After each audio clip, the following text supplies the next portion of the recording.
Welcome banking experience. मेरा नाम है सूरजीत और मैं आपको पढ़ाती हूँ बैंकिंग अवेयरनेस। बैंकिंग अवेयरनेस की हमारी अभी टॉपिक चल रहा है आपका NABARD, national bank for agriculture and rural development. ये नाबार्ड का ये टॉपिक चल रहा है। नाबार्ड का ये टॉपिक थोड़ा बहुत लंबा चलेगा क्योंकि बड़ा टॉपिक है और बहुत ही बेहतरीन टॉपिक है। ये नाबार्ड के ऊपर बेस करके आप लोगों को एग्जाम में बहुत सारा सवाल आती है और इंटरव्यू में तो आप छोड़ ही दो। अगर आपको नाबार्ड पूछ लिया तो बहुत सारे लोग सही सही जवाब दे ही नहीं सकते। नाबार्ड को अगर मान लो आपने नाबार्ड को सही तरीके से पढ़ा है और अगर इंटरव्यू में आप लोगों को नाबार्ड के ऊपर कोई सवाल अगर आपको पूछा है तो आप लोगों को तो इतना बताना चाहिए कि भाई इंटरव्यूअर आप लोगों को और कोई सवाल ही ना पूछे, सिर्फ और सिर्फ नाबार्ड के आंसर के ऊपर बेस करके वो आप लोगों को फ्लैट हो जाए और आप लोगों को जॉब दे दे। तो इतना आप जान लो, नाबार्ड को आप लोगों को बहुत बेहतरीन तरीके से पढ़ना पड़ेगा। नाबार्ड के ऊपर डिटेल्स में पढ़ना पड़ेगा, डेप्थ में पढ़ना पड़ेगा क्योंकि नाबार्ड पे आप लोगों को बहुत सारा चांसेस ये है कि भाई टॉपिक आप लोगों को पूछ सकते हैं। नाबार्ड के ऊपर पूछ लिया तो भाई इतना इंफॉर्मेशन दो कि भाई उधर ही फ्लैट हो जाए जो भी आप लोगों को इंटरव्यू दे ले, ताकि आप लोगों को कोई प्रॉब्लम ना हो। तो इसीलिए मेरा आप सबसे रिक्वेस्ट ये है कि भाई चैनल को तो आप लोग पहले सब्सक्राइब कर लो और साथ ही में चैनल को लाइक और शेयर दो और मेरी चैनल को आप लोग हर रोज़ फॉलो कर लो। नाबार्ड के ऊपर और भी सारे तो आप लोगों का क्लासेस आएंगे, उसकी चिंता मत करो। मैं आप लोगों को नाबार्ड के ऊपर सब पढ़ा दूंगा। जो भी पढ़ाऊंगा इतना जान लो कि ज़रूरत से ज़्यादा पढ़ाऊंगा, कुछ भी नहीं छूटेगा। इतना जान लो कि नाबार्ड के ऊपर अब मुझे नहीं लगता कि भाई कहीं पर भी आप लोग इतना सारा नोट्स मिलेगा जो कि मैं आप लोगों को पढ़ाऊंगा और छोटे छोटे वीडियोस बना के पढ़ाऊंगा, जिससे कि बेहतरीन ये होगा कि भाई आप लोगों को सारी चीज़ें मिल सकते हैं। ऐसा हो सकता है कि भाई एक दो वीडियो आप लोगों को बड़ा मिल जाए, ज़रूरत पड़ेगी तब मैं जाकर आप लोगों को पढ़ाऊंगा बड़ा वीडियो, लेकिन कोशिश करूँगा कि भाई वीडियो छोटा छोटा हो ताकि आप लोगों को इंटरेस्ट ज़्यादा मिले। चलो, नाबार्ड का हमारा जो टॉपिक है, नाबार्ड चल रहा है। नाबार्ड का आज का जो हमारा टॉपिक है वो आपका फंक्शन। नाबार्ड का नॉर्मली फंक्शन ये है: monitor, supervision, planning, promotion and development, financing और रिफाइनेंसिंग। ये आप लोगों का नाबार्ड का फंक्शन है। तो अब पहले आप बोलोगे कि सर ये प्रमोशन एंड डेवलपमेंट क्या है। चलो भाई मैं आपको पढ़ाती हूँ। NABARD promote small scale industries, cottage industries और हैंडीक्राफ्ट्स। नाबार्ड जो है छोटे छोटे जो इंडस्ट्री है, विलेज का जो इंडस्ट्री है, जो कॉटेज इंडस्ट्री है, जो हैंडीक्राफ्ट वगैरह हम जो सुई से लेकर जो काम वगैरह जो करते रहते हैं ना, छोटा छोटा लेकर जो हैंडीक्राफ्ट, कोई भी हैंडीक्राफ्ट हो, सिर्फ आपका कपड़े वाला हैंडीक्राफ्ट नहीं, कोई भी आप लोगों का हैंडीक्राफ्ट हो, ये सब कुछ आपका नाबार्ड प्रोमोट करते हैं। Promoting a supervision, Section 35/6 of the Banking Regulation Act 1949 empowers NABARD to monitor, supervise the state cooperative banks (RSBs).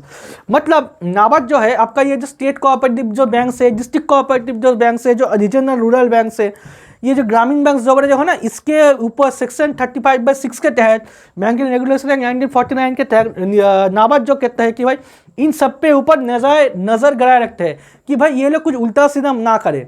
जो भी रूल्स एंड रेगुलेशन है वो ये लोग मान रहे हैं कि मान नहीं रहे। कस्टमर के साथ इन लोगों का बर्ताव कैसे है, कस्टमर को अगर कोई प्रॉब्लम हो रहा है तो वो लोग इनका सॉल्यूशन दे रहा है कि नहीं, कितना सारा कॉम्प्लेंस आ रहा है, उसके ऊपर क्या एक्शन लिया जा रहा है, बैंक का इंफ्रास्ट्रक्चर कितना है, कौन सी जगह पर डेवलपमेंट करना पड़ेगा, कौन सा प्रॉब्लम अभी आ रहा है, कौन सा प्रॉब्लम पहले था लेकिन अभी नहीं है। ये सारी चीज़ों के ऊपर जो नाबार्ड है ना आपका नज़र गड़ा रहता है ताकि भाई कोई भी किसी को भी कोई प्रॉब्लम ना हो। मतलब ये नाबार्ड जो है पूरा का पूरा चीज़ जो मॉनिटर करते रहते हैं और इसको सुपरवाइज करते हैं। तो यही आपका मॉनिटरिंग और सुपरविजन। अगला है आप लोगों का financing.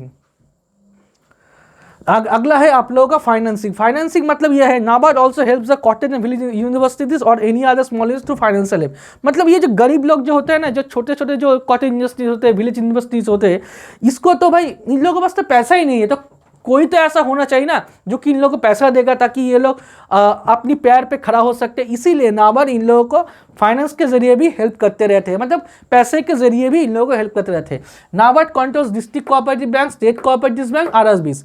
Refinancing, NABARD refinance commercial bank, state cooperatives और आरएसबीज। आप बोलोगे सर रिफाइनेंसिंग क्या है?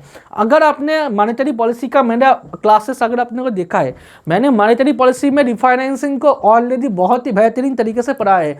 रिफाइनेंसिंग के ऊपर तो आप लोगों को कोई सवाल होना ही नहीं चाहिए। चलो भाई फिर भी मैं आप लोगों को पढ़ाती हूँ। रिफाइनेंसिंग का चक्कर मतलब ये है, मान लो ये आपका कोई एपेक्स बैंक है,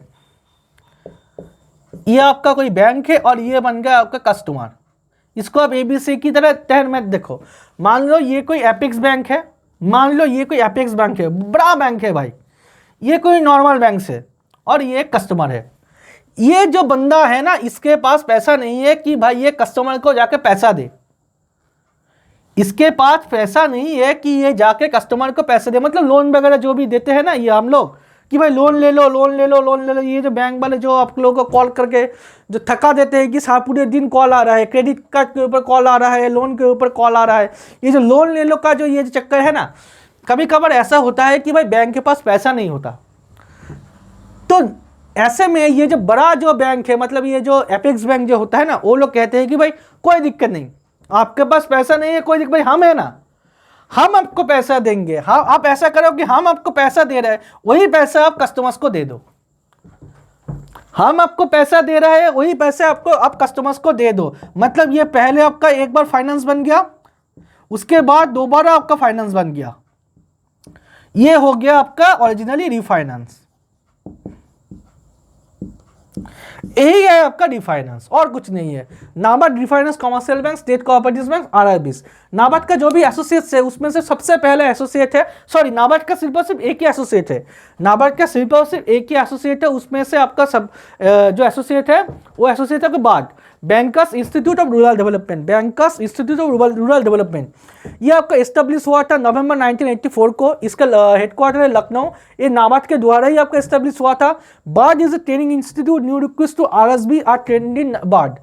मतलब मान लो आप जो ये जो एग्जाम के लिए जो अप्लाई करते हो ना, IBPS RRB officer scale 1, IBPS RRB officer assistant, ये जो आपका आरआरबी का जो एग्जाम जो चलते रहता है ना, अगर आपको यहाँ पर आप लोगों ने नौकरी को क्रैक किया तो आप लोगों को बाद में ही जाकर आप लोगों को ट्रेनिंग दिया जाएगा। मतलब bankers institute of rural development में ही जाकर आप लोगों को ट्रेनिंग दिया जाएगा कि भाई इधर से जाकर सारी बैंकों की स्टाफ का पहले नए जो रिक्रूट्स होते हैं उन लोगों को तो कुछ नहीं मालूम भाई, अगर आप लोगों को सिस्टम पे बिठा दिया तो हो गया, तो बैंक का भी भला हो गया और देश का भी भला हो गया। इतना भला होगा कि भाई कोई सोच नहीं सकता। तो ये भला ना हो, इसीलिए नए रिक्रूट्स को आप लोगों को बाद में लिया जाता है और बोला जाता है कि भाई आप लोग इधर ट्रेनिंग करो। बाद एक ट्रेनिंग इंस्टीट्यूट है, बस इतना ही। कोई बहुत सारे जगह पे और भी उल्टे सीधे चीज़ें आपको लोगों को दिख जाएगा, लेकिन वो सारी की सारी गलत है। बात सिर्फ और सिर्फ आपका एक ट्रेनिंग इंस्टीट्यूट है और कुछ भी नहीं है, ये आप जान लो। Bankers institute of training institute, new request to RRB या ट्रेंड इन बार, बस जो भी था आपका इतना ही था। और भी क्लासेस आप लोगों को आगे जाके आएंगे। इसका एक पूरा का पूरा एक स्क्रीनशॉट ले लो, जो भी मैंने आपको पढ़ा है उसके ऊपर आप लोग नोट्स बना लो। कोई भी सवाल आप कमेंट सेक्शन में डाल लो, उसके ऊपर मैं आप लोगों को वीडियो बनाकर उसका जवाब दे दूंगा, उसकी चिंता आप लोग मत करो।